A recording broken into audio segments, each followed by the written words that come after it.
வணக்கம் சார். இப்போ நம்ம இன்ன வரைக்கும் பார்த்தது பார்த்திங்கன்னா பாக்கு மட்டையை எப்படி நம்ம ஊற போட்டு வாங்கிறது, ஊற போடுறது, அதை பற்றிய டீட்டெயில்ஸ் எல்லாமே பார்த்துட்டோம்.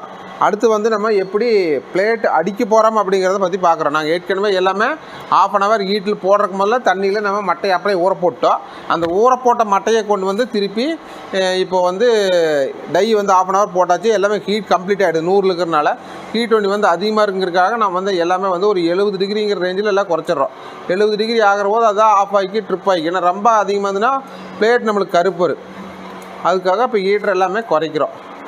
நாங்கள் ஹீட் இப்போ ஃபுல்லாகவே வந்துருச்சு. கொஞ்சம் தண்ணி கொடுமா, தண்ணி. இது 4 இன்ச்சுங்கிற போது நம்மளுக்கு 40 டிகிரி இருந்தாலே போதும், பிளேட் இதுக்கே கருகிருக்க ஆரம்பிக்கும். தண்ணி இப்போ இந்த டை எப்படி சூடாகிடுதுன்னு பார்க்குறீங்கன்னா கிட்டவே பாரு. இப்போ தண்ணி இப்போ நம்ம கொஞ்சம் லைட்டாக அப்படி ஊற்றிட்டு இப்போ பார்த்தீங்கன்னா இந்த டையில் பார்த்தா புகையே வரும். இந்த அளவுக்கு டை நம்மளுக்கு சூடாயிடணும். நல்லா தெரியும், டை சூடாகுது. இந்த அளவுக்கு டை சூடாயிடணும், தெரியுதா? இப்போது எல்லா டையுமே இந்த அளவுக்கு நமக்கு சூடாகிடுது. இதுக்கு தான் நம்மளுக்கு பவர் அதிகமான கன்சப்ஷன் போகிறது. இதுக்கு தான் டை பவர் கன்சப்ஷன் போகிறது. எல்லாம் எடுத்துக்கோ, பேசிகிட்டே இருக்கிற கேமரா கட் பண்ணிவிடு. இப்போ டை எந்த அளவுக்கு சூடாகிடுது நம்ம பார்த்துட்டோம். அந்த அளவுக்கு வந்து அதிகமாக இருக்கிறதுக்காக நம்ம ட்ரிப்பரை போல் குறைச்சாச்சு. இப்போ வந்து நான் 70 டிகிரி வச்சுருக்கிறேன். 70 டிகிரிக்கு ஹீட் குறைஞ்சதுன்னா இப்போ தண்ணி ஊற்றுனா ஹீட் லைட்டாக குறைஞ்சது, உடனே ட்ரிப்பர் ஆன் ஆகிடுச்சு. இதுவும் அதே மாதிரி தான். டாப் அண்ட் பாட்டில் எது ஹீட் குறையுதோ இது வந்து நான் சொல்கிற போது அந்த லைட்டு ஃபோக்கஸ் பண்ணிப்பார். லைட்டு பார்த்தீங்கன்னா இப்போ தண்ணி ஊற்றுனது எல்லாமே ஹீட்டர் ஆன் ஆகுது. இப்போ திருப்பி என்னென்னா அந்த ஹீட்டு டவுன் ஆகிருக்கு டையில். அதனால் வந்து நம்மளுக்கு ஹீட்டு வந்து டவுன் ஆகணுன்னா ஹீட்டர் ஆன் ஆகுது. ஹீட்டர் ஆனால் நம்மளுக்கு இந்த இண்டிகேஷன் இருக்குது. இது வந்து 70 டிகிரியில் வச்சுருக்கிறேன், ஃபுல் சூடானங்காட்டிக்கு. அப்புறம் நம்ம வந்து இது வரைக்கும் நம்ம வந்து இன்ன வரைக்கும் பார்த்தது வந்து ஹீட் ப்ராசஸ் மட்டும் தான் பார்த்துருக்கோம். இதுக்கு மேலே தான் நம்ம வந்து ஹைட்ராலிக் மோட்டரை ஆன் பண்ணுறோம். இது வரைக்கும் மோட்டரே நம்ம ஆன் பண்ணல. இந்த ஹீட்டர் ஓடுற போது நம்ம வந்து ஹைட்ராலிக் மோட்டரை ஆன் பண்ண வேண்டிய அவசியம் இல்லை. இப்போ ஹீட்டர் ஆன் பண்ணியாச்சு. ஹீட்டரை வந்து நம்ம ரெகுலேட் பண்ணியாச்சு. இந்த லிமிட்டில் வைக்கணுங்கிறக்கா பண்ணியாச்சு. இப்போ அடுத்து வந்து ஹைட்ராலிக் மோட்டரையுமே ஆஃப். இது இப்படி போட்டால் ஆன். இப்போ ஹைட்ராலிக் மோட்டர் ஆன் பண்ணிட்டோம். இப்போ இதில் பார்த்திங்கன்னா 12 இன்ச்சுக்கு வர்ற அளவுக்கு இருக்கிற மட்டையை பார்த்து எடுக்கிறோம். அது நம்ம தர மாதிரியுமே பிரித்து வச்சுக்கணும். நம்ம ப்ரொடக்ஷன் ரன்னிங்கில் எடுக்கிற போது பெரிய மட்டையாக இருக்குதா, அது 12 இன்ச்சுக்கு வருமாங்கிறத நம்ம செலக்ட் பண்ணி பார்த்துட்டு, இது பெருசுக்கு வராதுன்னு நினைக்கிறேன், 12க்கு வராது. அதனால் நான் வந்து இது பெருசுக்கு வச்சு பார்க்குறேன், வராது. அதனால் வந்து இப்போ நான் 10 இன்ச்சில் வைக்கிறேன். 10 இன்ச்சில் வச்சுட்டு மட்டை வந்து நம்ம 2 கையிலையும் நல்லா இழுத்து போடுவோம். எதுக்காக இந்த ஹைட்ராலிக் லெவரில் நம்ம காலில் கொடுத்துருக்கிறவங்களோட மெயின் ஃபங்க்ஷனே இதுதான். மட்டையை வந்து இப்படி ப்ரெஸ் பண்ணுற போது மெயினாக இப்படி வச்சு இழுத்து எல்லா பக்கம் வருதாங்கிறத கரெக்டாக நம்ம பார்க்கணும். பார்த்துட்டு ஹைட்ராலிக் லிவரை கிட்ட கொண்டு வந்து வச்சு நிறுத்திக்கிறோம். இந்த நேரம் நிறுத்திட்டு நம்மளுக்கு எல்லா பக்கம் கட் ஆகுதான்னு பார்த்துட்டு அப்புறமா வந்து ப்ரெஸ் பண்ண போது அதான் கட் ஆகிடும். அவ்வளோதான். இப்போ 10 இன்ச்சு இது கட் ஆகிடுது.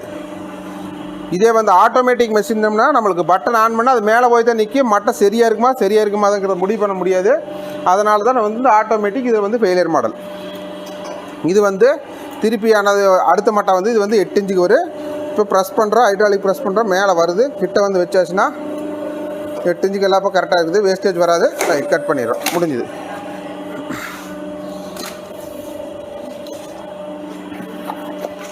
இதுவும் ஒரு 8 இன்ச்சு டை தான். அப்புறம் நம்ம ப்ரொடக்ஷன் தகுந்த மாதிரி ஸ்பீடாக வச்சுக்கலாம்.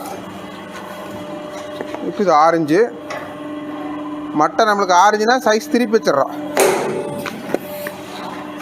கட் ஆகிடுச்சுன்னா அது ஹைட்ராலிக் லிவர் ரிலீஸ் ஆகிடும். இப்போ இந்த மட்டையில் பார்த்தோன்னா சென்டர் கேப் பத்தாது, இந்த கார்னர் கேப் பெருசாக இருக்குது. இந்த கார்னர் கேப்புக்காக நம்ம இந்த நேர் பார்த்து மட்டையை பிளான் பண்ணி கார்னர் கேப்புக்காக வைக்கிறோம்.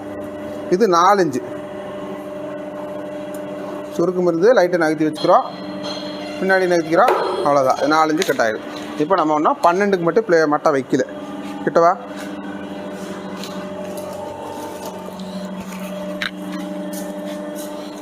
மட்டை எதுவுமே செட்டாக மாட்டேங்குது 12க்கு.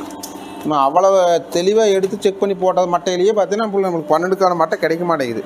இந்த ஒரு மட்டை வருமுன்னு ஒரு ஜட்ஜ்மெண்ட் தோணுது. பார்க்கலாம், வச்சு பார்க்கலாம். இப்படி நல்லா இழுத்து பிடிச்சி மேலே வச்சு ஆன் பண்ணுறோம். கிட்ட வருது.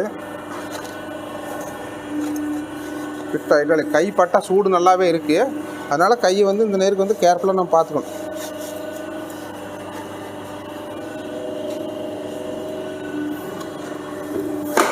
இது 12 கட் ஆகிடுது. 12 பார்த்தீங்கன்னா நம்மளுக்கு கார்னர் லைட்டாக தான் வேஸ்டேஜ் வந்துக்குது, பெரிய வேஸ்டேஜ் எதுவும் இல்லை. இப்போ இது வந்து நம்மளுக்கு இது வச்சு கிட்டத்தட்ட இப்போ ஒரு சைக்கிள் முடிஞ்சது. பார்த்தா பிளேட் ரெடி ஆகிருக்கு. சூடு ஃபுல்லாகிறதுனால பிளேட் ரெடி ஆகிருக்கு.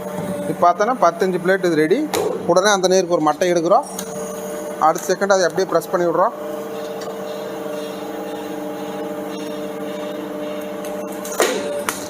கட் பண்ணுறோம். இது 8 இன்ச்சு. இது வந்து சூடு அதிகமாகிடுது. அதுக்குள்ளே நம்ம எடுத்துருக்கோணும், டைம் வேஸ்ட் பண்ணிட்டோம், எடுத்துருக்கோணும். இது பார்த்தீங்கன்னா ரெடி ஆகிடுச்சு. அப்படியே ஒரு மட்டை எடுத்து கொடுங்கம்மா.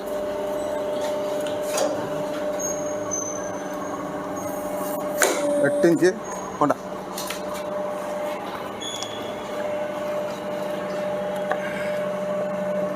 அதை எடுக்கல, 2 கறி இருக்குது.